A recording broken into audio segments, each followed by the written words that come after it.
আসসালামু আলাইকুম। কি অবস্থা সবার? কালকে থেকে শুরু হচ্ছে বিমান সেনার এন্ট্রি নং 53 পরীক্ষা।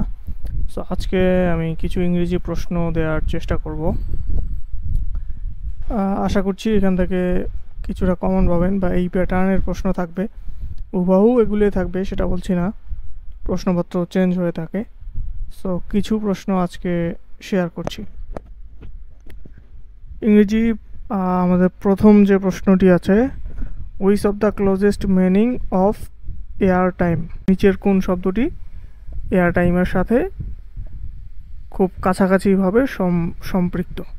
সো সেটি হচ্ছে সি। আপনার নিচে 4টি অপশন থাকবে, সেখান থেকে সি যেটি সেটি আপনারা টিক চিহ্ন দেবেন। সো পরের প্রশ্ন, তুমি অবশ্যই বেগম রোকেয়ার নাম শুনে থাকবে, এটি translation you must have heard the name of Begum Rokeya.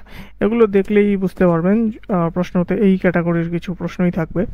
Translation, সকালে ঘুম থেকে ওঠা স্বাস্থ্যের জন্য ভালো। Early rising in the morning is good habit, good for health.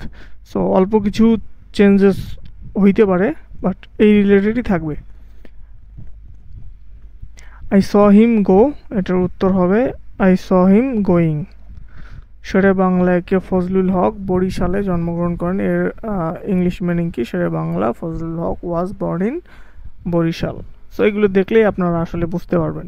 ইংরেজি একটি আন্তর্জাতিক ভাষা, English is an international language. এই বেসিক জিনিসগুলো সবাই জানেন, তারপরও এগুলোই এই ধরনের জিনিসই থাকে পরীক্ষায়, জাস্ট এই প্রশ্নগুলোই থাকবে এমনটা না, জাস্ট এগুলো স্যাম্পল। আমেরিকা কোন parts of speech? America adjective.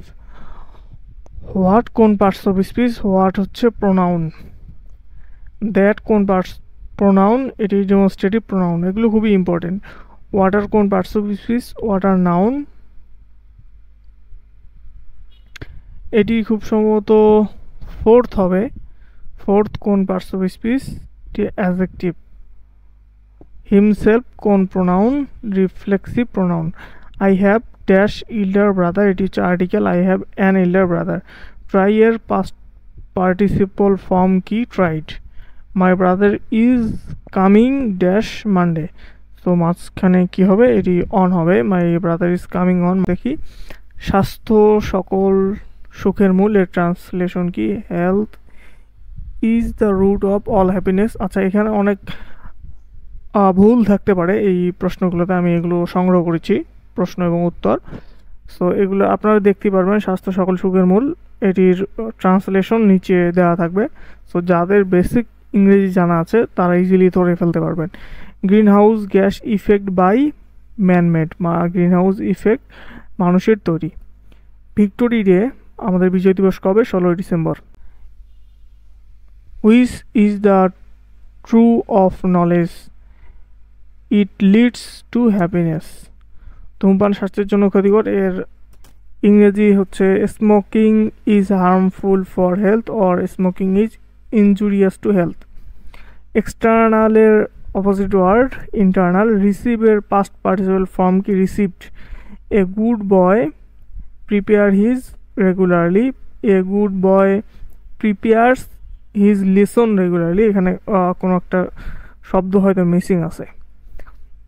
We are living the age of modern, এখানে ড্যাশ থাকবে। We dash the age of modern, নিচে অপশন দেওয়া থাকবে, তো সেখান থেকে লিভিং আপনারা সিলেক্ট করবেন। He leave a last night, he left a last night. এখানে মাঝখানে খুব সম্ভবত একটি শব্দ আছে যেটি মিসিং। ওকে, এই পর্যন্ত আজকে আর দেখাতে চাচ্ছি না। আজকে এই পর্যন্ত এই কটা প্রশ্নই থাক। সো যাদের পরীক্ষা কালকে আছে সকলের জন্য শুভকামনা রইল। আপনারা যারা কালকে বিমান সেনা পরীক্ষা দিবেন, পরীক্ষার পরে কি হয় আমাদের গ্রুপ আছে, ফেসবুক গ্রুপ, সেখানে জানতে পারেন, অথবা আমাদের ভিডিওগুলোতে কমেন্ট করে জানাবেন। ধন্যবাদ সকলকে।